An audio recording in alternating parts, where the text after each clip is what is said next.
Hello student, I am Sunita Jha. हम कर रहे हैं क्लास 6 साइंस का चैप्टर 3 फाइबर टू फैब्रिक की एक्सरसाइज। आज हम करेंगे शॉर्ट आंसर, तो हम स्टार्ट कर देते हैं। वेरी फर्स्ट क्वेश्चन है, what are bales of cotton. Cotton bale से आप क्या समझते हैं? The ginned cotton is pressed into bundle called bale. अब यहाँ पे जिंट कॉटन से क्या मतलब है? जिंट कॉटन से मतलब है वह कॉटन जिसमें से शीड आउट कर दिए गए हैं। क्लीन कॉटन शीड आउट करने के बाद बचा हुआ कॉटन कहलाता है जिंट कॉटन। अब इस क्लीन कॉटन को प्रेस करके बंडल बना दिए जाते हैं, इन बंडल को ही कहते हैं बेल्स। तो what are bales of cotton? तो ginned cotton is pressed into bundle called bells.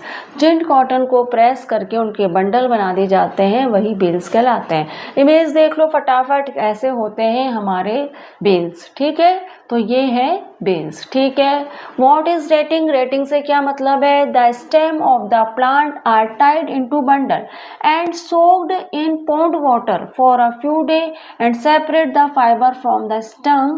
This process is non rating. अब यहाँ पे कहा जा रहा है कि जो प्लांट होते हैं, जूट फ्लैक्स वगैरह के जो प्लांट होते हैं, क्या किया जाता है? उनके बंडल बनाए जाते हैं और उन बंडल को सोक होने के लिए डाल दिया जाता है पॉन्ड वाटर में।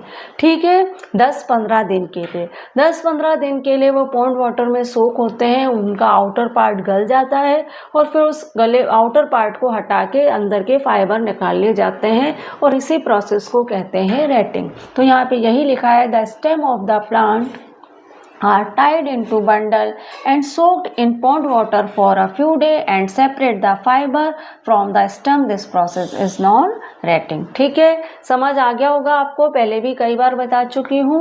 ठीक है, आगे बढ़ते हैं। What is sharing? शेयरिंग से क्या मतलब है? The hair are removed from the animal with the help of special clipper और large razor. This process is called sharing.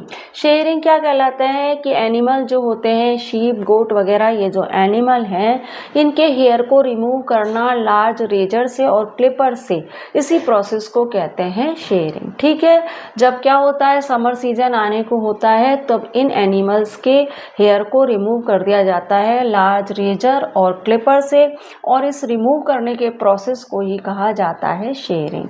तो क्या है? The hair are removed from the animal with the help of special clipper और large razor. This process is called shearing. Give an important features of the silk thread produced by silkworm. Silkworm जो silk thread produce करती है, उसका कोई important features बताइए।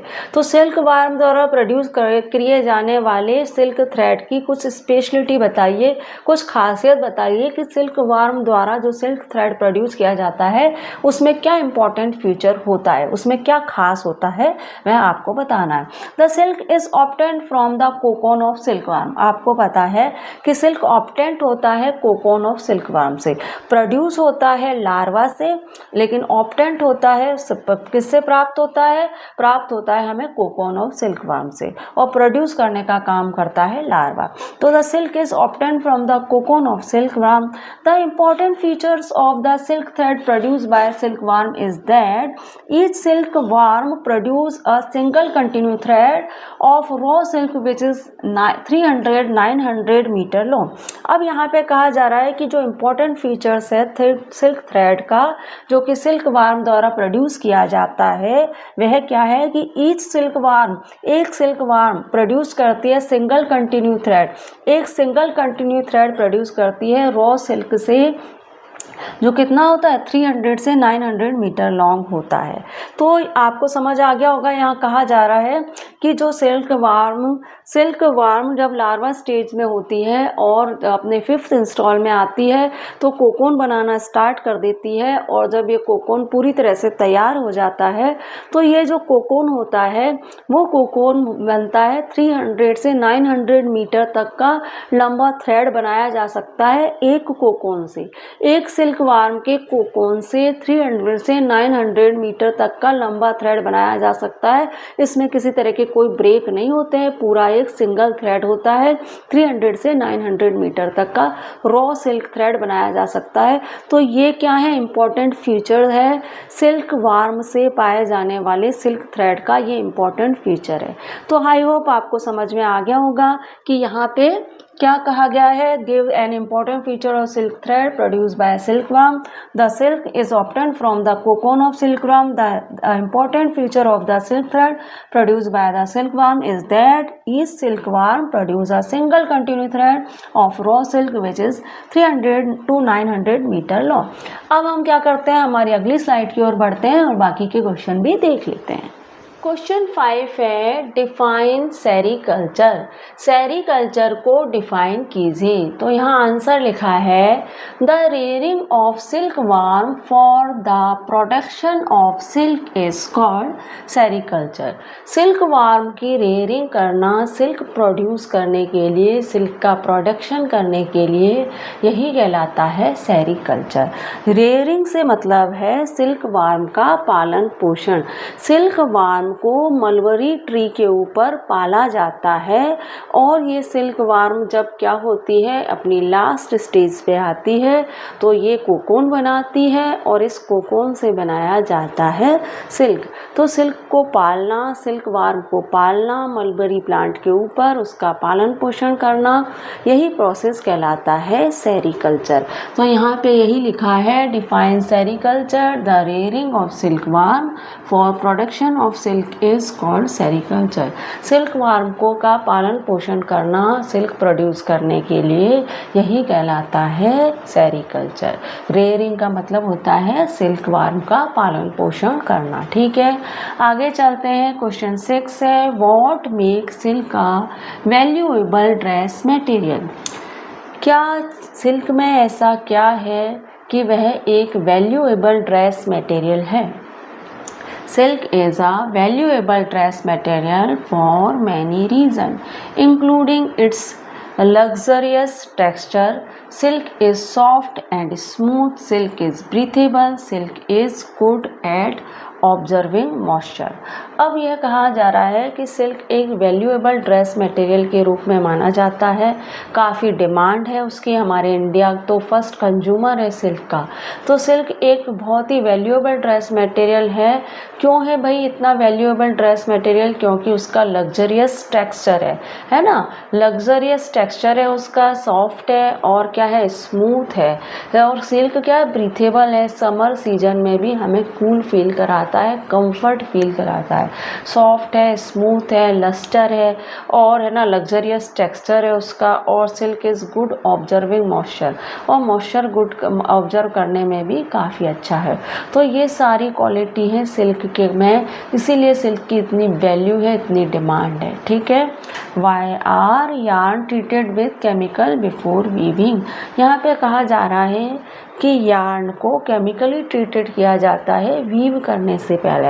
आपको पता है कि यार्न को जब हम फाइबर से यार्न बना लेते हैं स्पिनिंग करके, तो उस यार्न से ही हम उस यार्न से को हम वीव करते हैं या फिर निटिंग करते हैं क्लॉथ बनाने के लिए.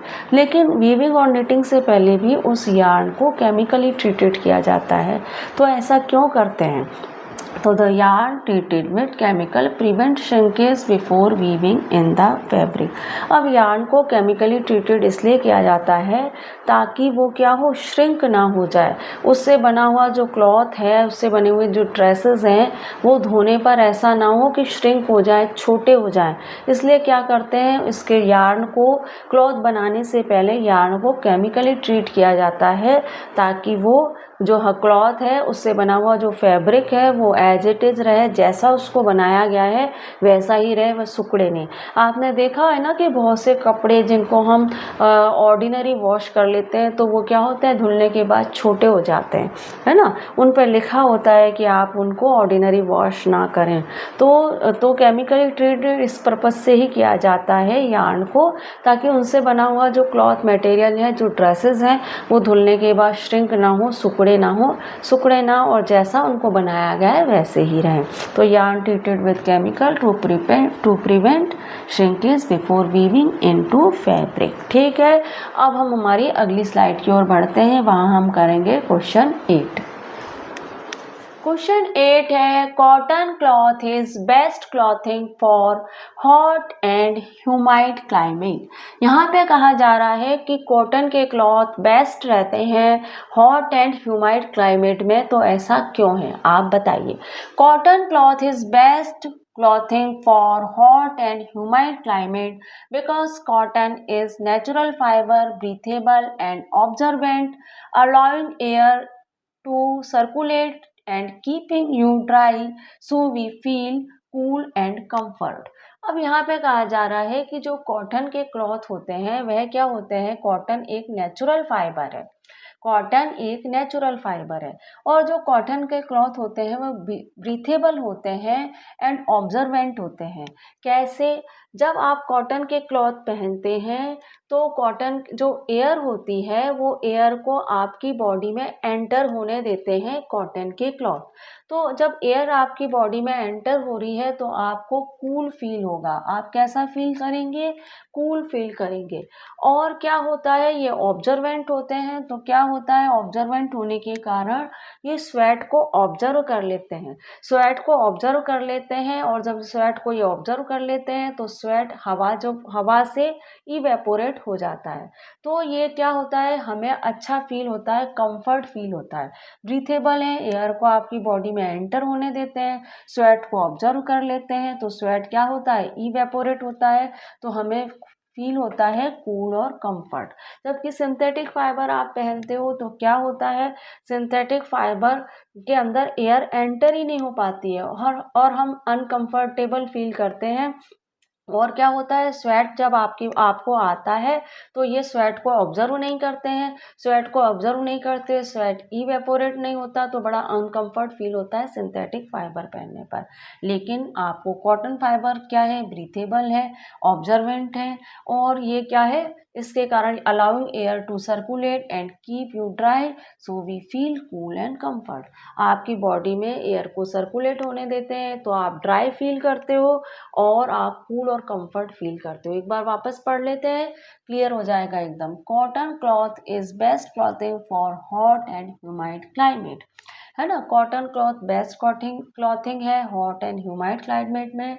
Cotton cloth is the best clothing for hot and humid climate because cotton is a natural fibre, breathable and absorbent, allowing air to circulate and keeping you dry so we feel cool and comfort। I hope आपको clear हो गया है। हम आगे बढ़ते हैं, question 9 देख लेते हैं। Natural silk is very comfortable cloth but very expensive. Natural silk जो है वो बहुत कंफर्टेबल रहते हैं जैसे कि कॉटन होता है, लेकिन ये एक्सपेंसिव पड़ते हैं। तो ऐसा क्यों है, ऐसी क्या बात है कि ये इतने एक्सपेंसिव पड़ते हैं नेचुरल सिल्क के फैब्रिक। तो देखिए यहाँ क्या कारण लिखा है, making silk is a time consuming process. Silk को बनाना एक टाइम कंज्यूमिंग प्रोसेस है that can not be hurried by any man made machinery. और ऐसी कोई मशीनरी नहीं है मैन मेड जिससे इस प्रोसेस को जल्दी से किया जा सके। मशीनों द्वारा ये प्रोसेस नहीं होता है। इस प्रोसेस को करने के लिए लेबर की ज़रूरत होती है, ह्यूमन पावर की ज़रूरत पड़ती है और इसलिए ये क्या है, टाइम कंज्यूमिंग है। ठीक है, तो सबसे पहली प्रॉब्लम तो यह है कि सिल्क वार्म से के कोकोन से सिल्क बनाने का जो प्रोसेस है वो काफ़ी टाइम कंज्यूमिंग है। It take 1000 of silk worm cocoon to make just 1 kilogram of silk. अब यहाँ पे कहा जा रहा है कि आपको सिर्फ अगर 1 किलोग्राम सिल्क बनाना है तो उसके लिए आपको कम से कम 1000 सिल्क वार्म के कोकोन की ज़रूरत पड़ेगी। 1000 सिल्क वार्म का कोकोन आपके पास होगा तब कहीं जाके आप 1 किलोग्राम सिल्क बना सकते हो।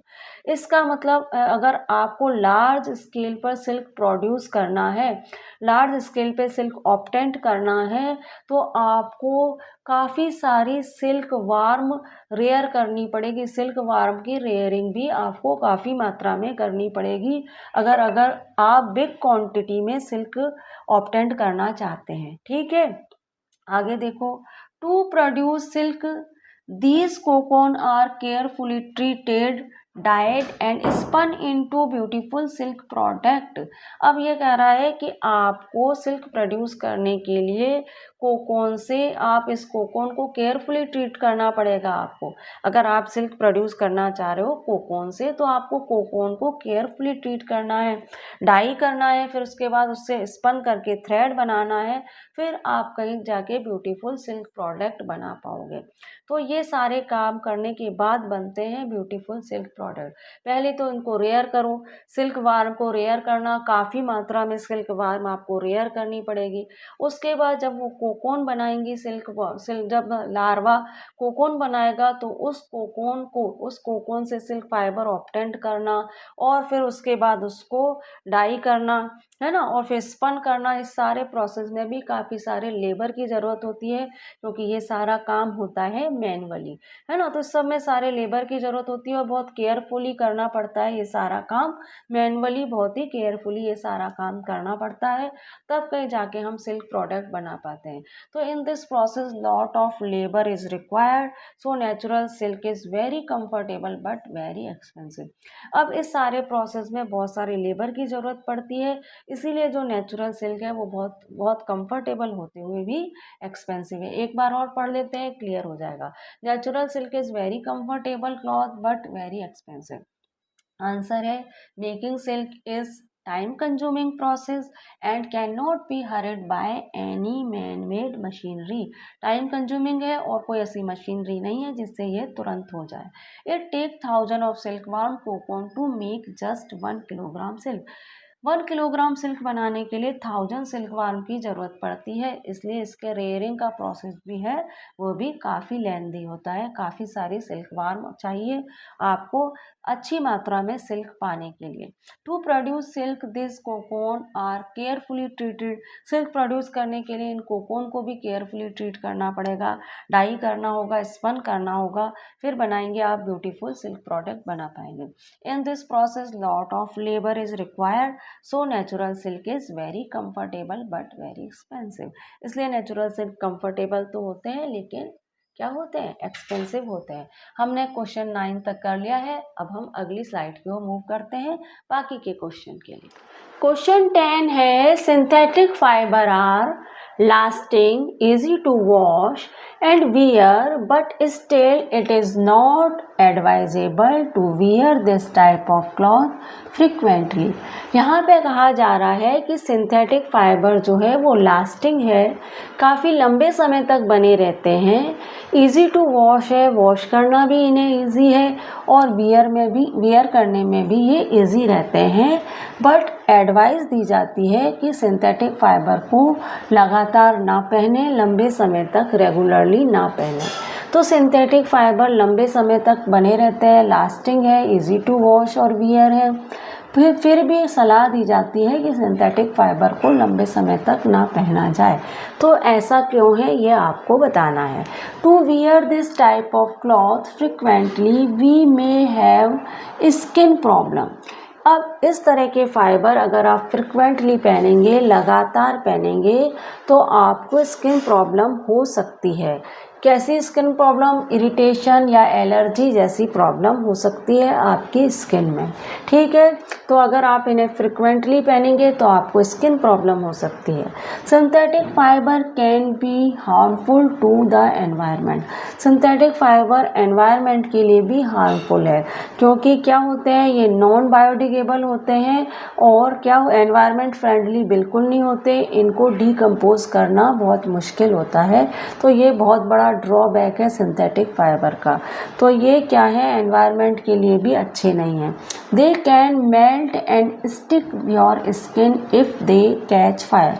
और अगर ये फायर कैच कर लें तो ये आपकी स्किन, ये बहुत जल्दी मेल्ट हो जाते हैं और आपकी स्किन पर स्टिक हो सकते हैं। अगर ये फायर कैच कर लें तो फिर ये बहुत जल्दी मेल्ट होते हैं और आपकी स्किन पर स्टिक हो सकते हैं। So it is not advisable to wear this type of cloth frequently. इसीलिए एडवाइस दी जाती है कि इस तरह के क्लॉथ आप फ्रिक्वेंटली ना पहनें। तो आपने क्या समझा, हमने ये समझा कि रेगुलर सिंथेटिक फाइबर पहनने से हमें स्किन प्रॉब्लम हो सकती है, इरिटेशन और और एलर्जी जैसी। और ये एनवायरनमेंट फ्रेंडली नहीं होते क्योंकि डिकम्पोज नहीं होते इजीली। तो क्या होता है, एनवायरनमेंट को एनवायरनमेंट को पॉल्यूट करते हैं और ये मेल्ट बहुत जल्दी हो जाते हैं, तो फायर को बहुत जल्दी कैच कर लेते हैं। ये इनका ड्रॉबैक है। तो अगर आप है ना किचन वगैरह में काम कर रहे हैं तो ये आपके लिए बिल्कुल भी सही नहीं रहेंगे, इसीलिए इन्हें फ्रिक्वेंटली पहनने के लिए मना किया गया है ना। तो आगे बढ़ते हैं हम, आपको समझ में आ गया होगा क्वेश्चन 10। अब हम आगे बढ़ते हैं। Pillows, life preservers and stuffing materials are made from silk cotton. यहाँ पे कहा जा रहा है जो पिलो होते हैं, पिलो में जो स्टफिंग वगैरह होती है ना, वो पिलो स्टफिंग और लाइफ प्रिजर्वर ये जो होते हैं ये सिल्क कॉटन के बनाए जाते हैं। तो इनका जो मटेरियल होता है वह क्या है, सिल्क कॉटन है। सिल्क कॉटन क्या है, कैपॉक प्लांट है ना। कैपॉक प्लांट और सिल्क कॉटन प्लांट एक ही है। तो ये कहा जा रहा है कि कैपॉक प्लांट और सिल्क कॉटन प्लांट से जो फाइबर मिलता है उसमें पिलो में स्टफिंग होती है और लाइफ प्रिजर्वर बनते हैं और ये सारे काम होते हैं। तो ऐसा क्यों है, सिल्क कॉटन को क्यों यूज़ किया जा रहा है पिलो और लाइफ प्रिजर्वर और स्टफिंग मटेरियल बनाने में। तो लाइफ प्रिजर्वर क्या होता है, पहले आप ये देख लो, ये इमेज देख लो, इस तरह की होती है लाइफ प्रिजर्वर। वाटर वगैरह में जब हम जाते हैं तो अपनी सेफ्टी के लिए इस तरह के लाइफ प्रिजर्वर यूज़ करते हैं। तो ये है लाइफ प्रिजर्वर। अब हम आंसर देख लेते हैं कि पिलो, लाइफ प्रिजर्वर और stuffing material are made from silk cotton. Why? तो हम देखते हैं the silk cotton fibre is obtain from the fruit of the silk cotton plant. Silk cotton fibre हमें मिलता है सिल्क कॉटन प्लांट के fruit से। ठीक है। The silk cotton fruit when matured burst and expose the fluffy yellowish fibre surrounding the seed. अब silk cotton fruit जब mature होता है तो वह ब्रस्ट हो जाता है और उसमें से एक्सपोज होता है फ्लूफी येलोइश फाइबर, उस शीट के चारों ओर एक्सपोज होता है। तो सिल्क कॉटन प्लांट जब मैच्योर हो जाता है तो उसके चारों ओर फ्लूफी येलोइश फाइबर उसके शीट के चारों ओर निकल आता है, एक्सपोज होता है फ्लूफी येलोइश फाइबर। आपको मैं इमेज दिखा दूं तो इस तरह से फ्लूफी येलोइश फाइबर एक्सपोज हो जाता है सिल्क कॉटन प्लांट के चारों ओर जब वह ब्रस्ट होता है। तो ठीक है, तो इस तरह से आप देख लीजिए, इस तरह से फ्लूफी येलोइश फाइबर आ जाता है। This fibre are light, soft and water repellent. ये जो फाइबर होता है ये कैसा होता है, लाइट होता है, सॉफ्ट होता है और वाटर रिपेलेंट होता है, मतलब पानी से प्रभावित नहीं होता, पानी का इस पर असर नहीं होता है ना। तो ये फाइबर होता है वाटर रिपेलेंट, जिस पे वाटर का असर नहीं होता है। तभी तो स्टफिंग वगैरह करते हैं हम पिलो वगैरह में इसकी फाइबर की, है ना। वाटर रिपेलेंट होता है। Which is the best material to make pillow, life preserver and stuffing material. इसलिए ये क्या है, बेस्ट है, क्योंकि वाटर रिपेलेंट होने के कारण और लाइट और सॉफ्ट होने के कारण, फ्लूफी होने के कारण ये बेस्ट है। पिलो, लाइफ प्रिजर्वर और स्टफिंग मटेरियल के लिए बेस्ट है। ठीक है स्टूडेंट, तो आपको क्वेश्चन 10 और 11 समझ में आ गया होगा। अब हम बढ़ते हैं हमारी अगली स्लाइड के ऊपर। क्वेश्चन 12 है cotton cloth are easy to wash. यहाँ पे कहा जा रहा है कि कॉटन क्लॉथ को वॉश करना इजी है, कैसे आप बताइए। Cotton clothes are easy to wash because most cotton item can be machine washed and dried. यहाँ पे कहा जा रहा है कि कॉटन क्लॉथ को वॉश करना इजी है क्योंकि बहुत से कॉटन क्लॉथ मशीन में धुल जाते हैं और ड्राई हो जाते हैं। आप कॉटन के क्लॉथ पहनते ही हो तो आपको पता है कि कॉटन के क्लॉथ मशीन में धुल भी जाते हैं और ड्राइड भी हो जाते हैं। Cotton is a durable fabric. Cotton एक ड्यूरेबल फैब्रिक है। Cotton is breathable so it doesn't trap oil and order like other fabric. Cotton एक ब्रीथेबल फाइबर है, तो क्या है, ये ऑयल और ऑर्डर, किसी भी तरह की गंध, सेंट वगैरह जो हम लगाते हैं उनको क्या करता है, ट्रैप नहीं करता है। जैसे कि दूसरे फैब्रिक कर लेते हैं, हम सिल्क वगैरह का फैब्रिक पहनते हैं तो उस पर तो क्या होता है, हम सेंट वगैरह लगाते हैं तो एक बड़ा सा पैचेस वगैरह बन जाता है। ऐसा हमारे कॉटन के फैब्रिक में नहीं होता है। ठीक है, तो cotton is very forgiving and easy to clean. Cotton का जो फैब्रिक होता है अगर उसमें क्या है ऑर्डर और ऑयल वगैरह तो वो ट्रैप करता नहीं है, और मान लो ट्रैप हो भी जाए या किसी भी तरह का कोई दाग लग भी जाए तो वॉश करने पे वह क्लीन हो जाता है। तो कॉटन का जो क्लॉथ है उसको वॉश करना इजी इसलिए है क्योंकि मशीन में वो धोया जा सकता है, ड्राई किया जा सकता है, ड्यूरेबल होता है, और उसमें किसी भी तरह की कोई ऑयल या गंध को वो ट्रैप नहीं करता है। और मान लो किसी तरह का कोई दाग लग भी जाए तो क्या है वह वॉश करने पे धुल जाता है। आपको पता है सिल्क वगैरह के फैब्रिक जो होते हैं उन पे तो सेंट वगैरह लगाने पे क्या होता है पैचेस वगैरह बन जाते हैं, लेकिन हमारे कॉटन में इस तरह की प्रॉब्लम नहीं है। आगे चलें, क्वेश्चन 13 है विच part of cotton plant contains the fibre. Cotton plant के किस पार्ट में फाइबर होता है यह आपसे पूछा गया है। Cotton fibre are obtain from the fruit of cotton plant. अब जो कॉटन फाइबर मिलता है वह हमें मिलता है कॉटन प्लांट के फ्रूट से। ठीक है, क्वेश्चन यही पूछा गया है कि आपको कॉटन प्लांट के किस पार्ट से फाइबर मिलता है, तो हमें फाइबर मिलता है कॉटन प्लांट की फ्रूट से। The fruit of cotton plant cotton boll and pod. जो कॉटन प्लांट का जो फ्रूट होता है उसे हम कॉटन बॉल्स कहते हैं या फिर पॉड कहते हैं, पॉड कह के भी बुलाते हैं और कॉटन बॉल भी कहते हैं। Are about the size of lemon. जो लेमन के साइज के जैसा होता है, लेमन के साइज जैसा होता है और ग्रीन कलर का फ्रूट होता है। ये स्टार्टिंग में कॉटन प्लांट का जो फ्रूट होता है वो स्टार्टिंग में ग्रीन कलर का होता है और लेमन के साइज जितना होता है, और इसी फ्रूट से हमें मिलता है कॉटन फाइबर। क्वेश्चन यही पूछा गया है कॉटन फाइबर हमें कहाँ से मिलता है। After maturing the boll burst open and sheet covered with cotton fibre can be scene.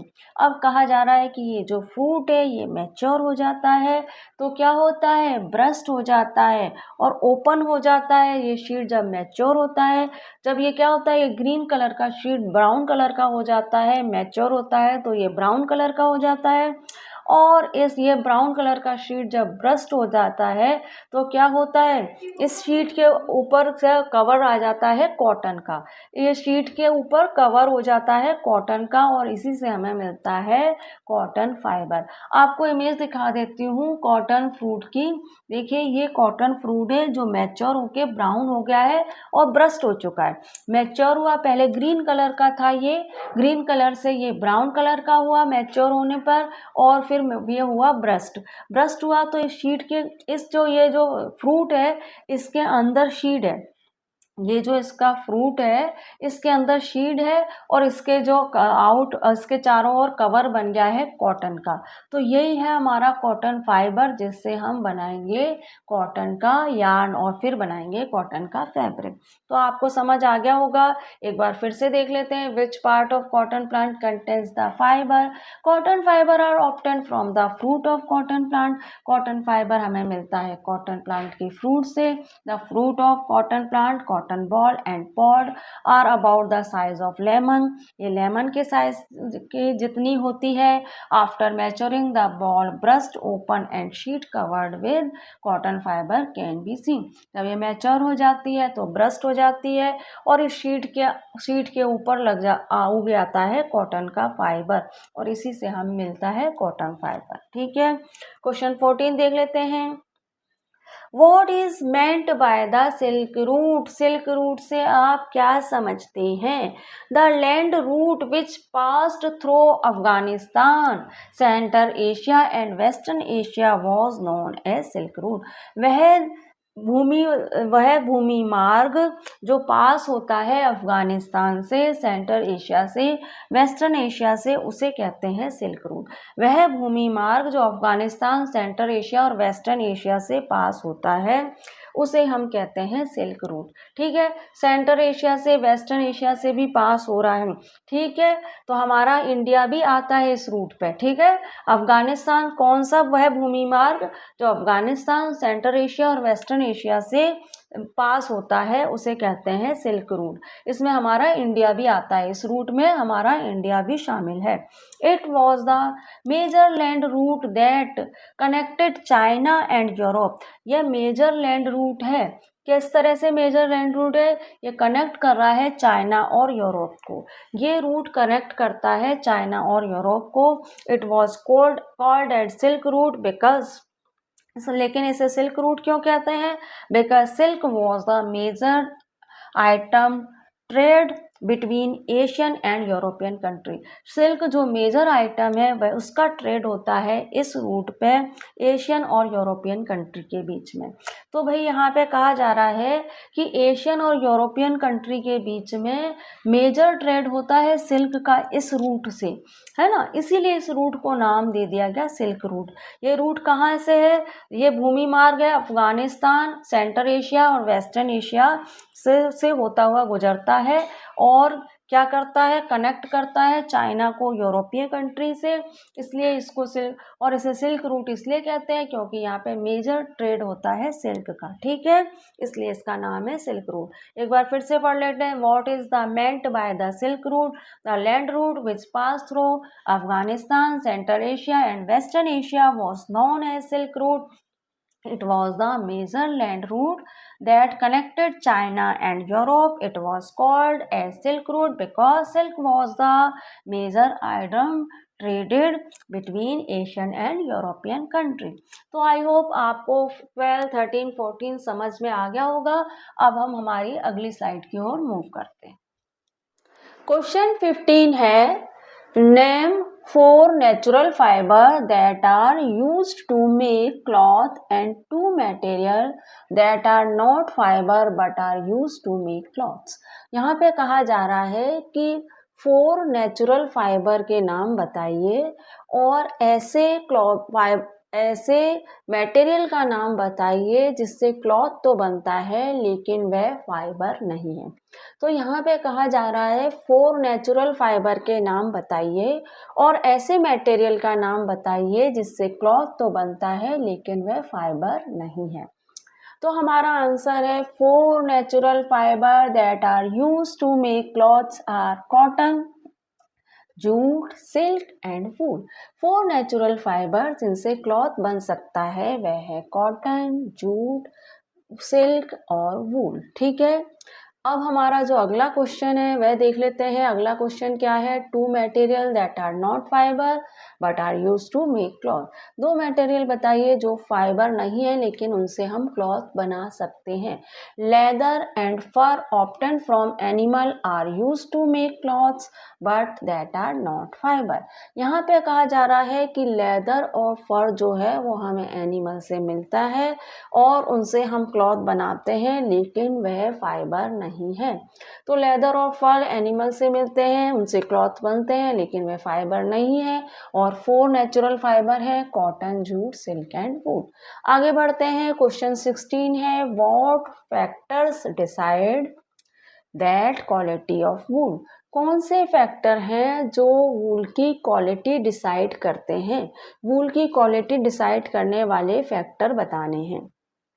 The quality of wool is determined by its fiber diameter, crimps, yield, color and staple strength. अब यहाँ कहा जा रहा है कि जो वूल की जो क्वालिटी है वह डिपेंड करती है फाइबर के डायामीटर से। फाइबर का डायामीटर कैसा है, उसकी थिकनेस कैसी है, पतला है, मोटा है, कैसा है, इस पे डिपेंड करती है उसकी क्वालिटी। क्रिम्प, उसमें क्रिम्प कितने हैं, उसमें कितनी लहरें आ रही हैं, तो इस पे भी डिपेंड करता है। क्रिम्प अच्छा होता है तो स्पिन करने में प्रॉब्लम नहीं आती है, ठीक है। यील्ड कितनी है, उत्पादन कितना कर पा रहा है ये वूल, इस वूल से ये वूल कितना उत्पादन हो पाता है इस वूल का, इस पे भी डिपेंड करता है। कलर कैसा है, स्टेपल स्ट्रेंथ से मतलब है कि उसमें स्ट्रेंथ कितनी है, स्ट्रॉन्ग कितना है। और फाइबर, ये सब चीज़ें वूल की क्वालिटी डिसाइड करती है कि एक अच्छा वूल वही कहलाएगा जिसके फाइबर का डायामीटर कैसा है। डायामीटर कैसा है इस पर डिपेंड करता है उसकी क्वालिटी, उसमें क्रिम्प कितने आते हैं इस पर डिपेंड करता है। ये वूल उत्पादन कितना हो पाता है इस वूल का, इस पर भी डिपेंड करता है। अगर उत्पादन ही लिमिटेड मात्रा में हो रहा है तो फिर अच्छी क्वालिटी होने पे भी हमें प्राइस अच्छा नहीं मिलेगा, क्योंकि उत्पादन ही नहीं हो रहा तो अच्छी क्वालिटी होने पे भी प्राइस नहीं मिलेगा। कलर कैसा है और स्टेपल लेंथ कैसी है, उसकी जो स्ट्रॉन्गनेस कैसी है, वह भी इस पर डिपेंड करता है। अब fibre diameter is the single most important wool characteristic determining quality and price. अब यहाँ पे कह रहा है कि जो फाइबर का जो डायामीटर होता है वो क्या होता है, वो बहुत बड़ा इम्पोर्टेंट रखता है उसकी क्वालिटी और प्राइस डिसाइड करने में। तो फाइबर का डायामीटर बहुत ज़्यादा, ये सारी चीज़ें तो होनी ही चाहिए एक अच्छी क्वालिटी के वूल में, कि उसमें क्रिम्प हो, यील्ड अच्छी हो, कलर हो, स्टेपल लेंथ अच्छी हो। इसके अलावा यहाँ पे कह रहा है कि सबसे ज़्यादा इम्पॉर्टेंट इस चीज़ की है कि उसका डायामीटर कैसा है। डायामीटर डिसाइड करता है क्वालिटी और प्राइस। मोस्ट रूप से डायामीटर डिसाइड करता है कि वूल की क्वालिटी और प्राइस डिसाइड करता है। Fibre diameter is the single most important wool characteristic determining quality and price.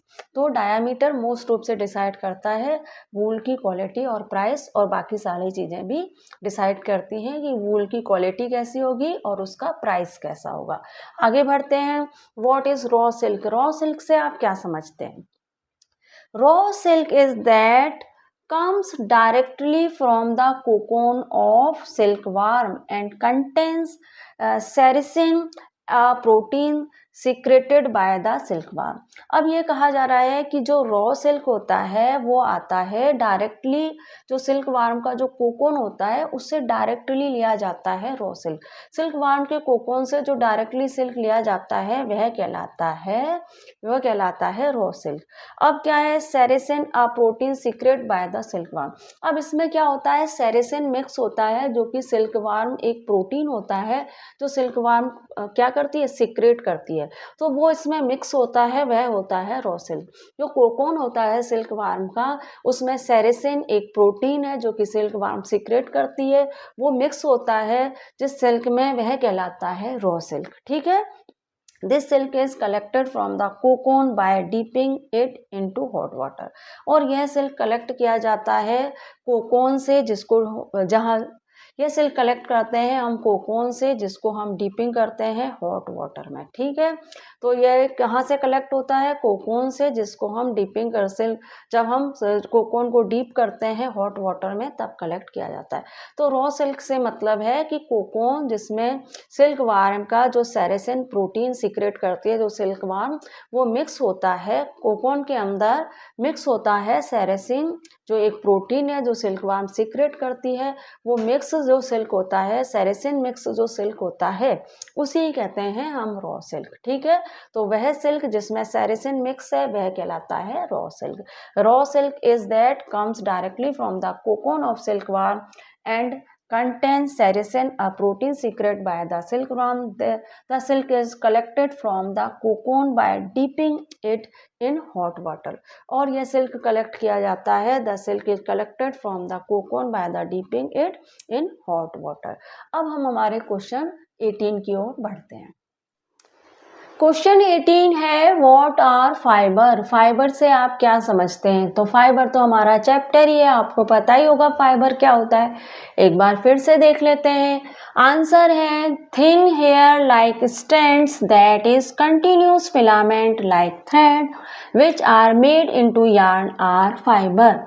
यहाँ पे कहा जा रहा है पतले बाल जैसे like strand that continue filament like thread. Continue filament होते हैं पतले पतले हेयर जैसे, और इन्हीं को कहा जाता है क्या? इन्हें कहा जाता है फाइबर।